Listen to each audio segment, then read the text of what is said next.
sehat raga, lapang amal, juga menikmati. Ada begitu banyak ragam bunga yang setiap kali kita temui ketika kita pergi ke taman, beragam bentuk, beragam warna,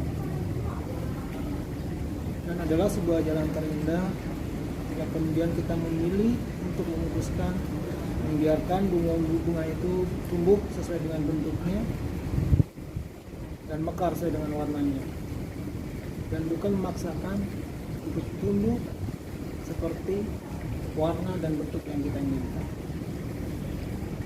Itu pula yang dialami oleh seorang yang Yasmin Melin. Dia adalah seorang guru. Saat ini dia mengajar di sebuah sekolah kembang di Kemang, Jakarta Selatan.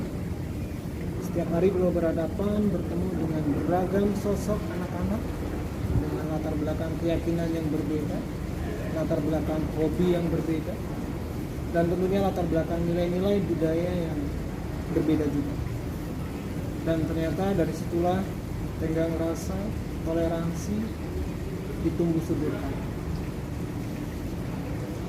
Di Sinem Talk Series edisi yang ke-20 ini, Kak Yasmin atau Kak Yang Yasmin Melina akan bertutur tentang ketertarikannya dengan dunia anak-anak. Ingat beliau memiliki latar belakang bidang psikologi. Kemudian bagaimana keseharian beliau dalam mengajar, dan tentunya harapan beliau terhadap masa depan anak-anak yang saat ini beliau didik agar kelak menjadi generasi yang tumbuh membebaskan, penuh dengan toleransi yang tinggi terhadap keberagaman budaya yang ada di sekitar mereka. Semoga melalui cerita ini bermanfaat, dan pastikan untuk selalu mendukung cerita-cerita indah berlimpah kebaikan dengan memberikan like, comment, share, atau subscribe di channel Al-Fatih Gizi Iman. Semoga bermanfaat. See you next.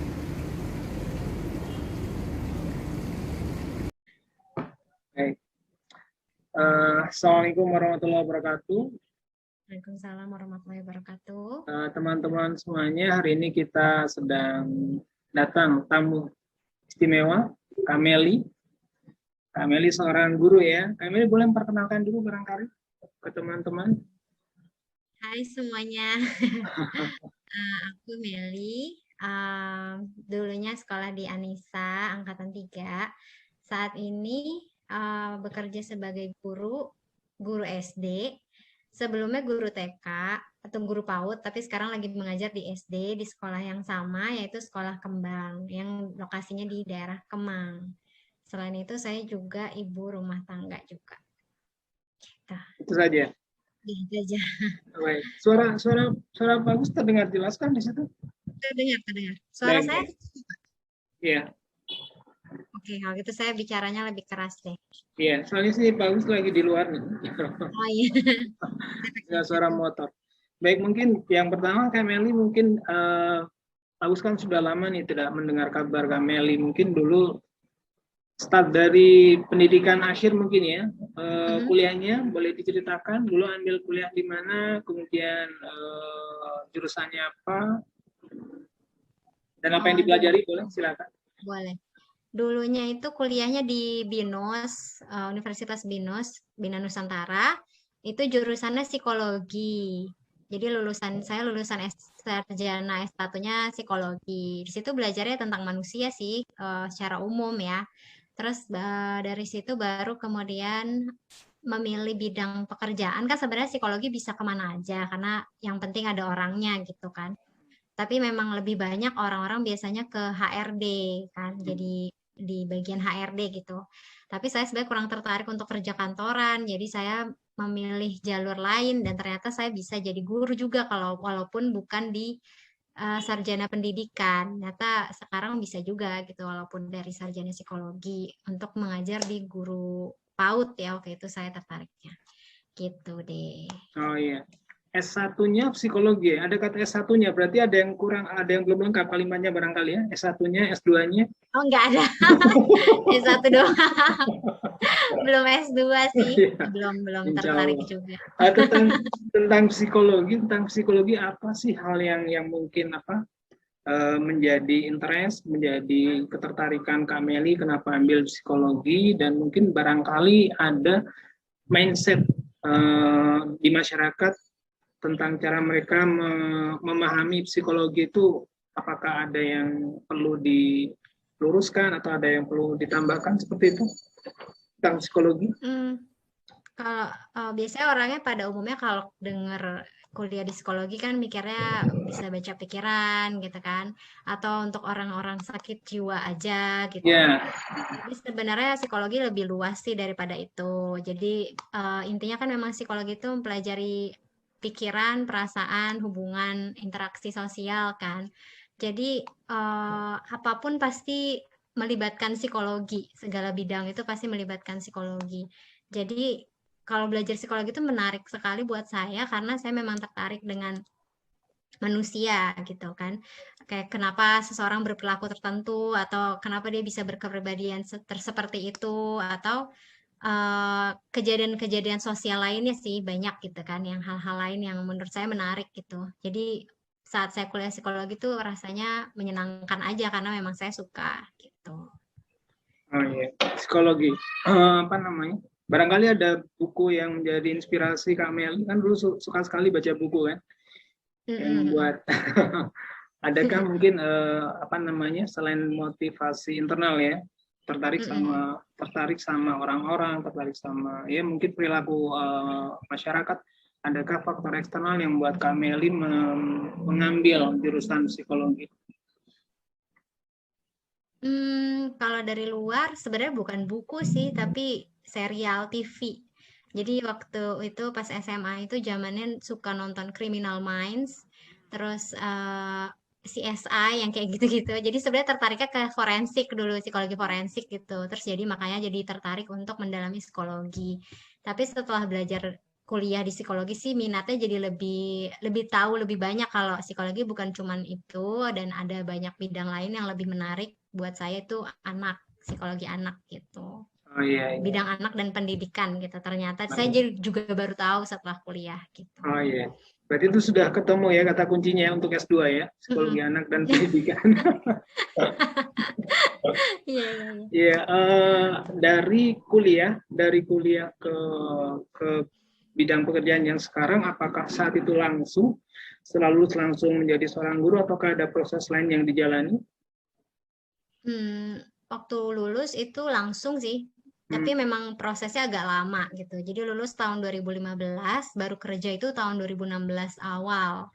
Iya, jadi proses pencariannya cukup lama karena nggak banyak yang sekolah yang nerima lulusan S1 waktu itu. Karena saya nggak ada pengalaman kan.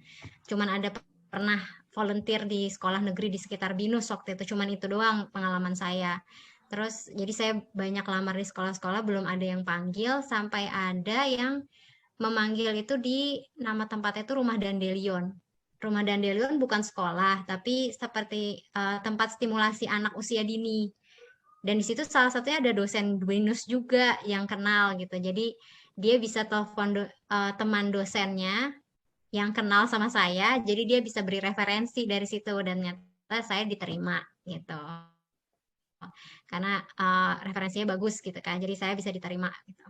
Dari situ baru saya punya pengalaman, baru kemudian setelah itu saya coba lamar lagi ke sekolah-sekolah, baru ada yang panggil.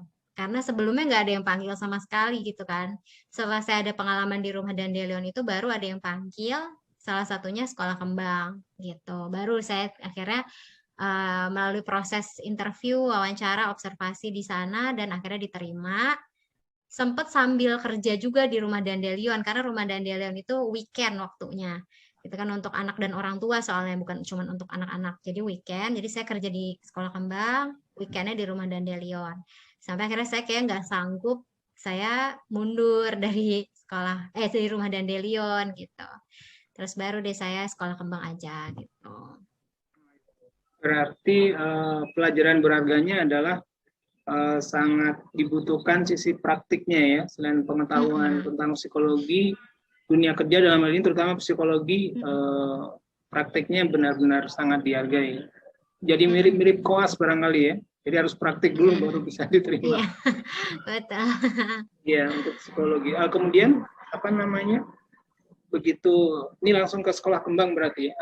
Adakah yang Kak Meli mungkin membuat kesan pertama ketika pertama kali kemudian diterima, kemudian barangkali pertama kali mengajar di sekolah kembang, dan pertama apakah hal yang masih sangat berkesan? Kan biasanya kalau pertemuan pertama itu sangat berkesan ya, entah dengan anak-anak, entah dengan lingkungannya. Kemudian yang kedua, adakah sejauh ini mungkin kendala ketika dulu di awal-awal menjadi seorang pengajar begitu, seorang guru? Kalau kesan pertamanya sampai saat ini masih sama gitu ya, itu sekolah kembang itu kayak rumah. Memang bentuknya rumah, sebenarnya itu dulunya rumah, dijadikan sekolah gitu kan. Jadi kesan pertama datang itu, oh ini sekolah gitu, nggak ada yang tahu gitu, karena waktu itu kan saya ke sana pertama kali juga jarang sekali ke daerah Kemang, terus naik angkot apa naik bus saya lupa deh, tapi kalau nggak salah naik Gojek juga gitu ya. Orang Gojeknya juga kurang tahu ini ada sekolah gitu di sini, karena tidak ada pelang tidak ada pelang namanya, dan bentuknya seperti rumah, agak di belakang juga posisinya, bukan di pinggir jalan. Jadi pas baru pertama, oh ini kayak rumah. Dan waktu saya datang itu lagi jam sekolah, jadi masih sepi, nggak ada anak-anaknya gitu kan. Itu sih kesan pertamanya, dan selama saya bekerja di sana juga memang terasa seperti rumah. Jadi kayak rumah aja, jadi saya nyeker ke mana-mana tuh di sana nyeker, atau enggak di sana ada pohon rambutan, ntar kita petik sama-sama. Mungkin ke sana kayak di Anissa dulu sih Pak, kayak rumah gitu kan ya. Jadi santai gitu, dan sampai sekarang masih seperti itu. Jadi saya nyaman di sana, dan apa ya, budayanya juga sangat terbuka gitu, nggak apa ya, toleransinya tuh tinggi gitu, dan sangat beragam juga orang-orangnya. Itu sih. Dan kalau kendalanya waktu pertama saya mengajar pastinya adaptasi di kelas. Jadi karena di sekolah kembang itu tidak ada pelatihan khusus gitu untuk kayak menjadi pengajar gitu. Jadi kita benar-benar belajar dari mengamati aja gitu. Kalau misalnya nanti ada kesalahan atau ada yang kita ingin tanyakan, itu kita bisa diskusi dengan rekan kerja kita di kelas atau dengan guru-guru lain dari kelas lain. Tapi sisanya ya kita harus peka mengamati bagaimana sih cara mengajar di sekolah kembang, budayanya seperti apa gitu kan, bahasa yang digunakan yang tepat tuh seperti apa gitu.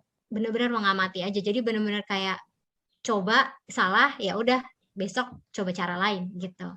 Belajarnya benar-benar langsung gitu lah. Itu sih mungkin kendala awalnya, karena banyak hal yang tidak diduga kan kalau di sekolah.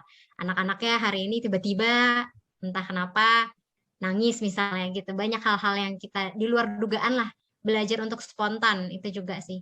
Karena saya orangnya cukup ini ya, terencana gitu. Jadi agak sulit untuk kalau ada perubahan tuh agak sulit kalau saya. Jadi dengan situasi sekolah yang sangat tidak diduga, itu saya juga belajar untuk lebih spontan, langsung berpikir cepat gitu, untuk kayak, oh ini nggak bisa, harus langsung diganti gitu. Itu sih mungkin tantangannya.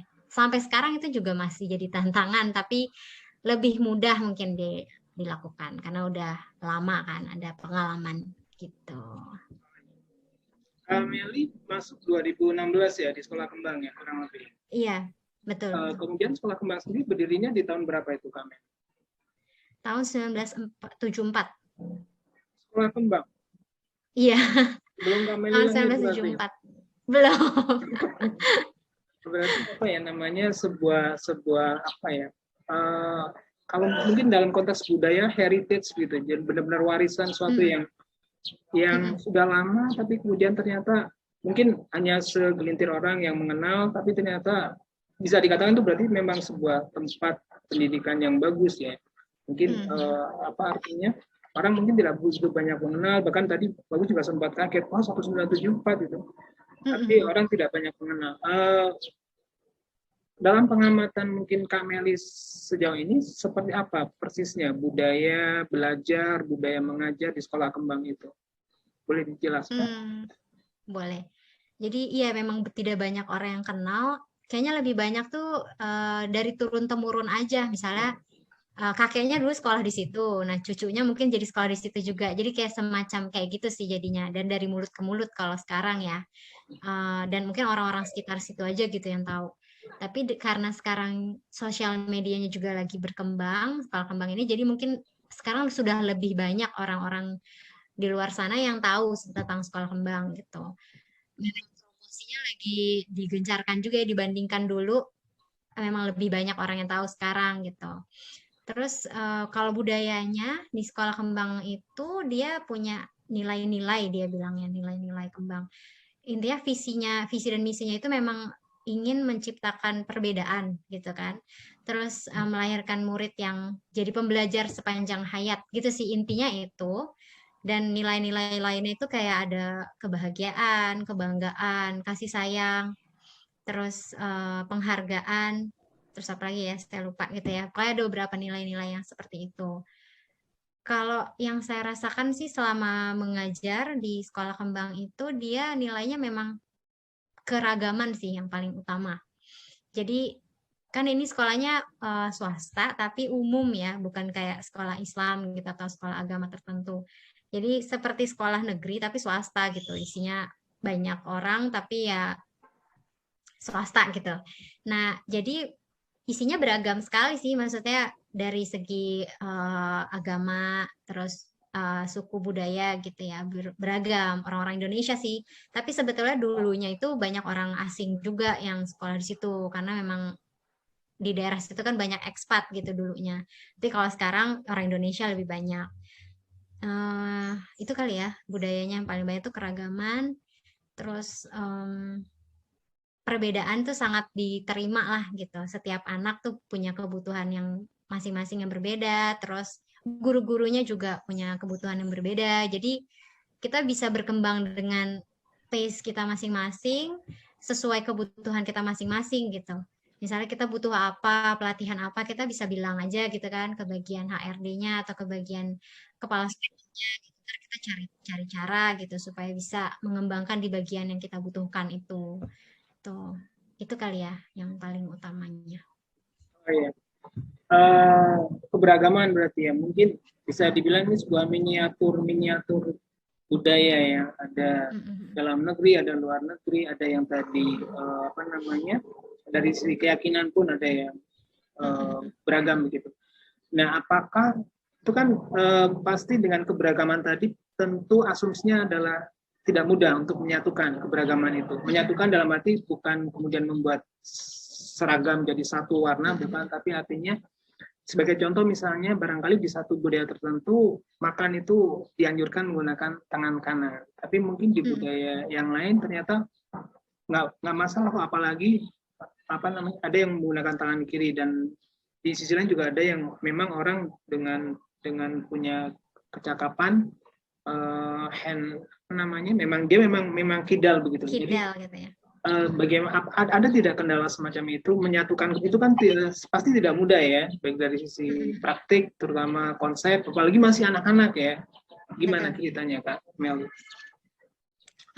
Pastinya ada sih yang kidal atau contoh kecilnya ya, dia misalnya kidal terus harusnya kita makan pakai tangan kanan gitu. Kalau di sekolah kembang sih tidak ada yang seperti itu.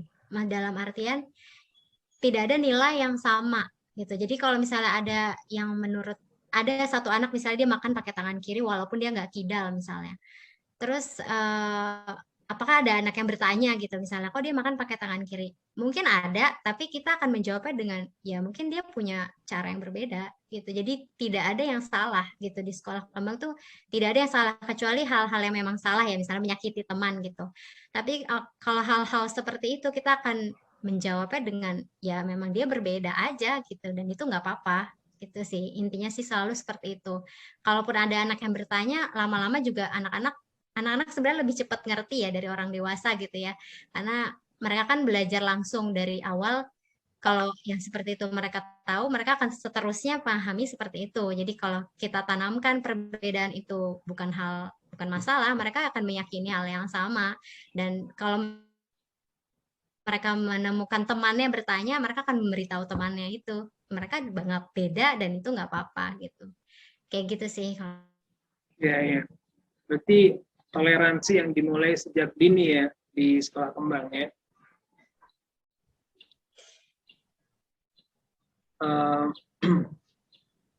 Masih terhubung Kak Meli? Masih terhubung? Masih. Masih, baik. Toleransi yang Masih. dimulai sejak dini ya. Sejak dini mereka sudah belajar toleransi, keberagaman, itu luar biasa. Dan sekarang tentang praktik di kelas gitu. Seperti apa keseharian Kak Meli, boleh tahu apa yang dilakukan di pagi hari, di siang hari, kemudian ketika belajar di kelas seperti apa kondisinya? Oke. Ini yang pas pandemi atau sebelum pandemi? Baik, sebelum pandemi boleh dan sekarang dalam kondisi pandemi boleh. Oke deh. Kalau sebelum pandemi itu saya dulu kayak ngajarnya di TK. Kesehariannya itu apa ya? Ingat-ingat dulu ya, agak lama nih. 2 tahun lalu soalnya terakhir ngajar. Berarti begitu datang ke sekolah itu pasti kita menyapa semua orang yang kita temui dari satpam, cleaners, pokoknya semua yang kita temui pasti kita ucapkannya selamat pagi dan sebut namanya. Misalnya selamat pagi Pak Dar atau selamat pagi siapapun kita pasti sapa. Terus termasuk anak-anaknya. Jadi secara umum kita pasti tahu deh nama anak-anak karena setiap hari kita sapa. Terus kita sapa-sapa, setelah itu kita masuk ke kelas, kita siapkan kelasnya. Misalnya ada yang perlu dirapikan kah atau ada yang perlu disiapkan. Biasanya yang disiapkan itu sentra-sentra kalau dulu. Jadi sentra itu seperti kegiatan-kegiatan yang kecil gitu dalam satu kelas itu ada 6 sentra, misalnya sentra balok, sentra matematika kayak gitu. Nah itu ada biasanya ada perlengkapan yang perlu kita siapkan di meja. Terus setelah itu sudah siap, anak-anak biasanya mulai berdatangan, kita sapa-sapa, kita ajak ngobrol, temenin main di luar atau di dalam. Lalu bel jam 8, masuknya jam 8, lalu kita mulai masuk kelas, semuanya masuk, lalu kita circle time. Circle time itu artinya duduk bersama di karpet, kita kan biasanya di karpet, lalu kita berdoa, ngobrol dulu, lalu kita berdoa, kita bernyanyi, kita pasang kalender, kita cerita soal tema, biasanya ada temanya, misalnya temanya tentang tubuh kita ya, kita ngobrol sedikit tentang itu, atau kita baca buku dulu. Setelah itu kita main sentra itu sekitar 30 menit, jadi anak boleh pilih mau main di sentra yang mana. Setelah itu main di luar, setelah main di luar makan pagi, setelah itu ada kegiatannya 2 kegiatan sebelum makan siang. Itu kalau yang spesialisnya ya ada musik, olah bahasa Inggris. Kalau yang lainnya itu matematika dan kegiatan tema atau olahraga gitu. Jadi setiap hari itu beragam gitu. Setelah 2 kegiatan itu makan siang, lalu main di luar dan siap-siap pulang. Terus setelah itu mereka biasanya pulang dijemput, kita tungguin kan di data dulu. Kalau udah dijemput tanda tangan, orang tua tanda tangan. Oh udah deh, dadah. Terus setelah itu selesai biasanya kalau saya belum makan siang, saya makan siang dulu. Terus baru kerja lagi, misalnya menyiapkan materi buat besoknya atau buat minggu depannya atau ada rapat mungkin atau macam-macam lah. Baru pulangnya itu jam 2. Jam 2 itu jam kerja sih, tapi biasanya saya pulangnya pasti nggak jam 2 sih, jarang. Biasanya jam 3 atau jam 4 gitu. Tergantung kesibukannya. Gitu deh. Kalau setelah pandemi itu kalau sekarang saya kan di SD ya, jadi agak beda sama di TK. Tapi kalau di SD itu setiap hari ada kelasnya, tapi cuma 1 jam. Jadi jam 9 mulainya, jam 10 sudah selesai. Kadang ada yang spesialis, itu spesialis berarti sejam lagi tapi dijeda gitu. Misalnya jam 9 sampai 10 kelas, jam 11 sampai jam 11.40 itu kelas spesialis. Sisanya saya biasanya ya sama sih rapat gitu atau mengerjakan materi untuk kelas atau menyiapkan rancangan RPP gitu kan. Itu aja sih. Ya, sehariannya gitu. Kalau untuk kelas TK sampai jam 2 ya di masa normal ya? Jam 2 itu saya sih. Kalau di TK jam setengah 1 pulangnya. Setengah 1 pulang. Kalau untuk SD di jam normalnya? Kalau di jam normalnya SD itu SD 1 jam 1. Jam 1 SD 1 jam, aduh saya lupa ya. Kalau nggak salah ya, SD 1 sampai 3 itu jam 1. SD besar 4, 4, 5, 6 itu kayak jam setengah 2. Kalau nggak salah gitu deh. Ya, sudah sampai level 6 berarti ya? Iya, ada sampai 6. Kemudian di SD ini, adakah kemudian yang Kak Meli pengetahuan baru atau mungkin skill baru yang kemudian Kak Meli merasa dapatkan setelah kemudian beralih ke SD ini? Apakah ada skill kompetensi baru? Kompetensi baru apa ya?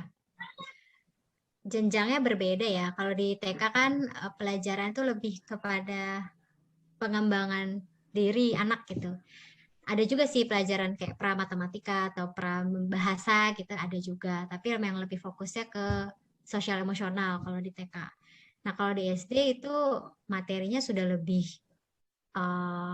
menantang. Jadi yang saya pelajari sih saya jadi belajar. Misalnya saya sekarang ngajarnya matematika di SD. Itu lebih mendalami sih soal matematika itu kan, supaya saya bisa mengajarkan dengan cara yang bisa dimengerti anak-anak gitu. Jadi itu sih yang saya pelajarin.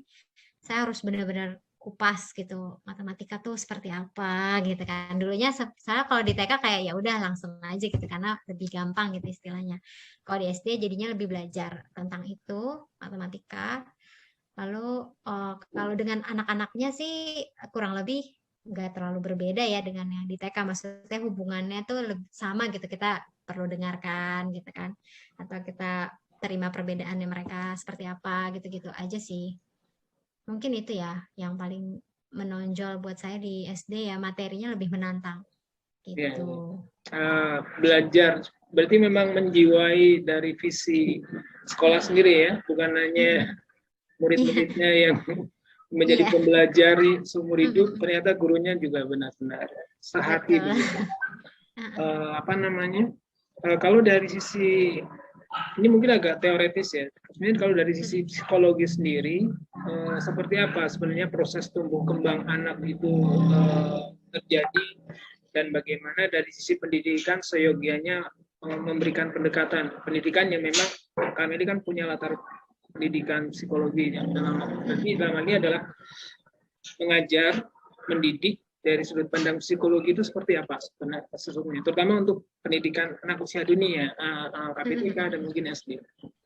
Iya, kalau pendekatan ilmu yang saya dapat dari psikologi itu sih bermanfaat ya, karena kita kan belajar tahap perkembangan juga tuh di psikologi.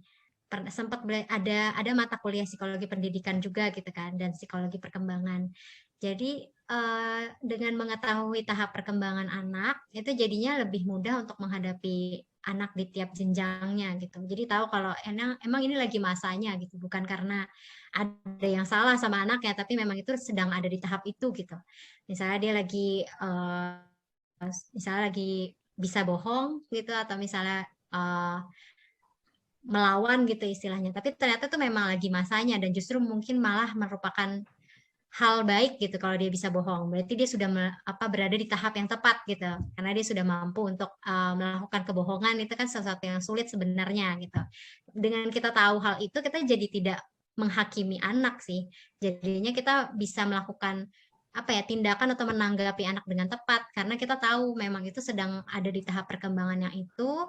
Jadi dia bukan melakukan sesuatu yang salah atau sesuatu yang tidak seharusnya dilakukan gitu, tapi karena memang itu sedang di tahapnya dia gitu sih. Salah satu contoh kecilnya.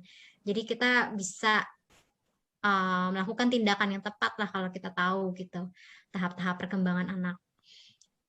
Itu sih kali ya. Dan kalau hal-hal lainnya apa ya? Dari psikologi sih saya belajar ini ya, menempatkan diri gitu. Karena kalau kita berinteraksi dengan anak kan kita perlu punya empati supaya kita tahu nih kenapa ya anak berperilaku seperti itu gitu. Sebenarnya ada apa gitu, dan dengan punya empati kita jadi bisa mendekati anak dengan lebih baik gitu. Anak juga jadinya lebih terbuka sama kita gitu kan, mau menceritakan apa yang dia rasakan, apa yang dia pikirkan. Karena kita bisa menerima dia apa adanya gitu. Ya, ya, ya. Gitu sih. Ya, berarti apa namanya, stimulusnya dari seorang anak seyogianya diberikan respons yang tepat juga dari pihak, dalam hal ini adalah orang tua ya, ataupun guru. Ya, jadi teringat ketika dulu si kecil di usia sekitar mungkin 2 tahun ya, suka sekali melempar bola ke arah bawah gitu. Jadi yang kalau dari sudut pandang orang dewasa itu bisa jadi berbahaya, bisa jadi apa namanya, tentunya berbahaya. Tapi ternyata setelah kemudian belajar tadi seperti yang Kak Meli bilang, ternyata sudut pandang seorang dewasa dengan anak itu berbeda gitu. Mereka melempar bukan dalam konteks bahaya atau tidak, mereka cuma ingin melempar saja, ingin tahu nanti kalau dilempar seperti apa. Nah, berarti sangat krusial di sini ya, kita perlu memberikan respons yang tepat gitu. Jadi penting bagi kita untuk orang tua dalam ini untuk selalu belajar, jangan sampai kita stimulusnya sebenarnya itu kalau mungkin boleh dibilang nggak ada yang salah gitu, tinggal respons kita bagaimana, terutama dengan tadi Kak Meli memberikan empati ya ke anak, jadi mereka menjadi lebih mereka bisa menjadi lebih berkembang, bukannya malah menjadi rendah diri atau mungkin menjadi takut untuk mencoba. Nah, kalau dari pengalaman pribadi Kak Meli nih, sekarang mungkin kita bicara konteks family ya. Nah, Kak Meli jadi seorang guru anak usia dini dan sekarang diberi karunia si kecil. Dan bagaimana Kak Meli memulai pendidikan dini seorang buah hati? Boleh dijelaskan? Boleh. Kalau sama anak ternyata memang beda ya gitu ya dengan kalau kita sama murid-murid gitu. Dan mungkin juga beda usia juga karena sekarang dia maksudnya kita menemani dia dari lahir, sementara kalau dengan murid itu udah jadi gitu anaknya, kita tinggal melanjutkan gitu, melengkapi apa yang orang tua mereka sudah lakukan di rumah. Jadi bedanya adalah saya menemani dia dari nol dan saya nggak belajar dari nol gitu, maksudnya belum tahu pada saat itu kan waktu saya baru punya anak. Kalau anak baru lahir itu stimulusnya apa, jadi saya belajar lagi juga sih sama gitu kan. Bukan berarti saya jadi guru saya udah tahu gitu semuanya gitu kan, karena saya juga mengajarnya kan usia TK atau KB gitu. Jadi saya belajar lagi juga tentang stimulasi anak-anak dari 0 tahun sampai sekarang gitu. Saya sih apa ya, ilmu yang saya dapat dari jadi guru sih bermanfaat juga sih ya, karena saya jadi tahu kan tahap-tahap perkembangan anak gitu, dan stimulasi apa yang tepat dan apa yang harusnya dilakukan di usia-usia tertentu gitu, itu membantu.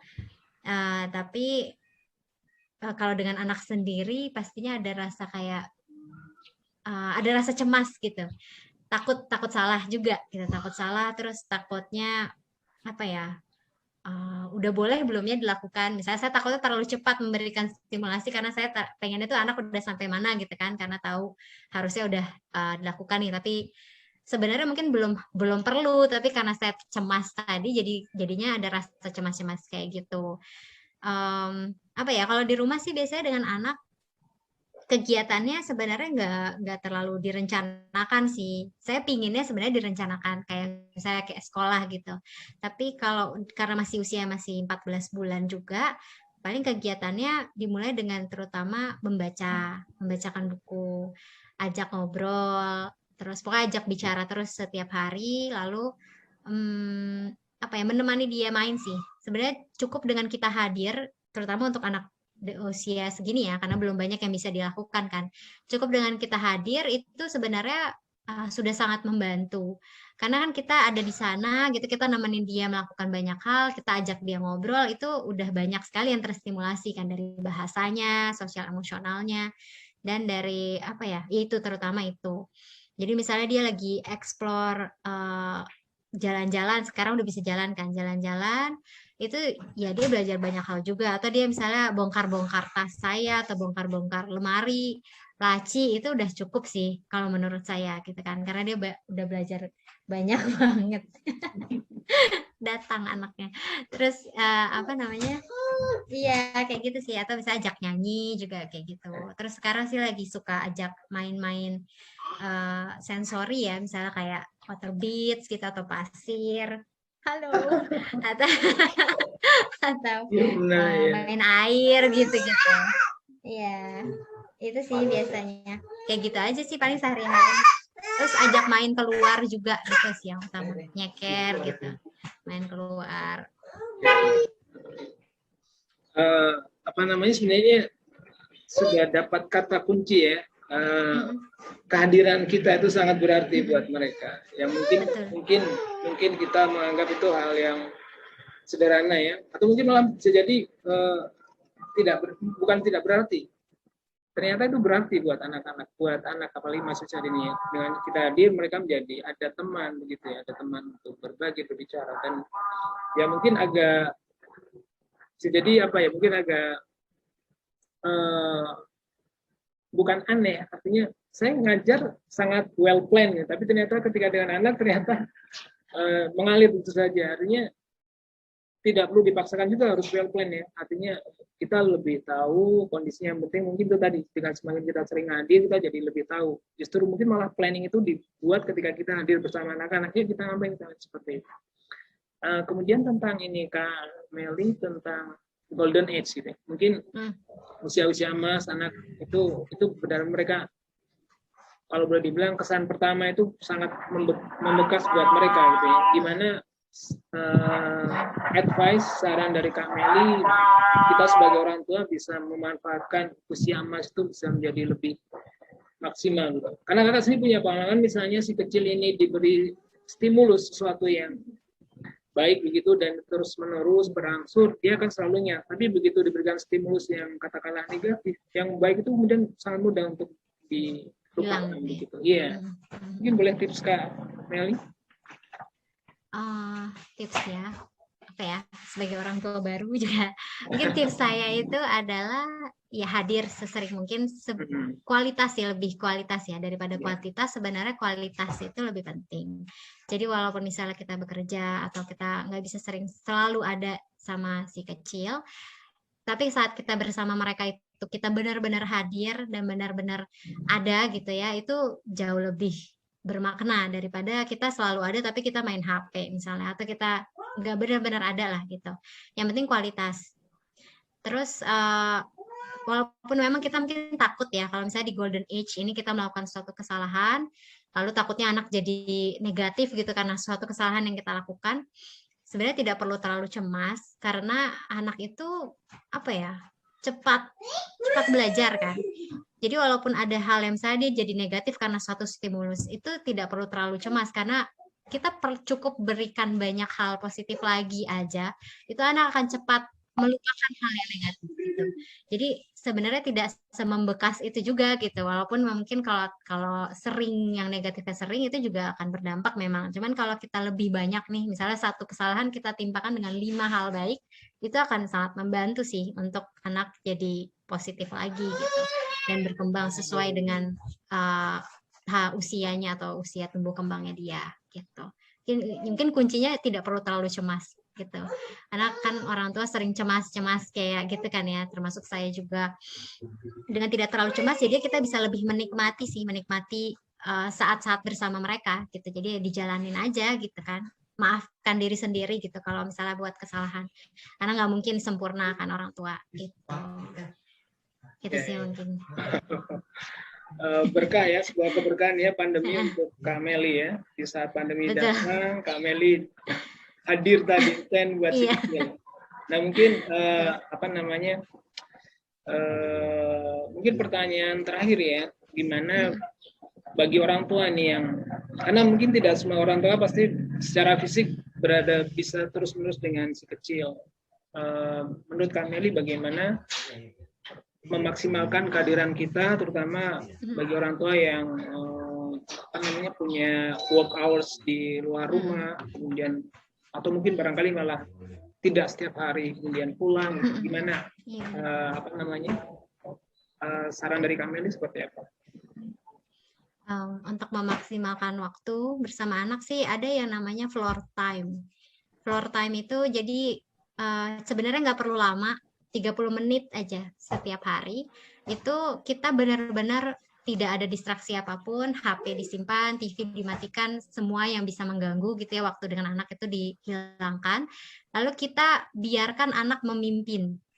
Anak mau melakukan apa saat itu. Misalnya anak mau main masak-masakan, kita ikutin aja, pokoknya saat itu anak yang ketuanya tuh dia gitu.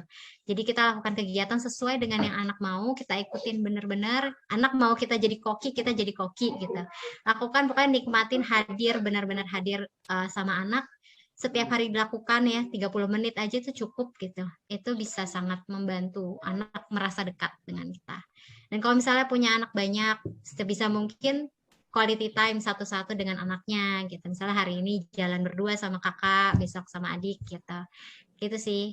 Dan saat bersama anak benar-benar dengarkan. Jadi bukan kayak, jangan sampai kita bicara sama anak itu cuman bentuknya tuh ceramah gitu, atau kita marah-marah gitu, tapi dengarkan aja anak mau cerita apa gitu, dan lain-lain gitu sih. Baik, kalau tadi pertanyaan terakhir, sekarang mungkin pesan terakhir ya, Kak Meli, buat new couple, teman-teman yang baru menikah. Ya, pasti kan mereka berharap mendapat buah hati kan ya. Pesan dari Kak Meli kira-kira. Sarannya untuk pasangan yang ingin punya anak atau mungkin sudah punya anak gitu ya, sarannya ya nikmati saat ini, walaupun mungkin terasa lambat kadang-kadang ya, kayak kapan sih gedenya, atau kapan sih tidurnya cepet, atau banyak hal-hal lain yang kayak kita tuh rasanya nggak sabar. Tapi ya satu-satunya yang bisa kita lakukan adalah menikmati, karena cepat banget waktu berlalu gitu. Dan apa ya, banyak-banyak belajar, karena kita nggak bisa berhenti belajar, karena kita nggak bisa kayak ntar juga tahu atau ikutin aja yang dulu orang tua kita lakukan, tuh nggak bisa, karena zaman terus berganti, dan ini anak yang kita besarkan adalah anak yang zamannya nanti beda sama kita. Jadi kita harus terus belajar, terus sabar, dan menikmati saat ini. Gitu aja sih pesannya. Ya.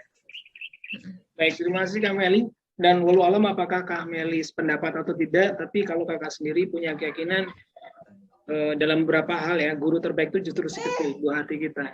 Dari sana kita belajar untuk selalu menjadi lebih baik, karena bagaimana juga ketika kita ingin mengajak atau memperkenalkan si kecil menjadi seorang sosok yang baik, mau tidak mau saya sendiri harus baik lebih dulu begitu. Betul. Obrolan yang sangat berharga, sangat istimewa untuk Kak Meli. Terima kasih banyak Kak Meli. Salam buat si kecil. Mudah-mudahan mendengar ya hari ini. Iya. Merasakan sepertinya. Iya. Adi Yumna dan juga untuk Abi ya. Abi. Terima kasih banyak Kak Meli. Iya.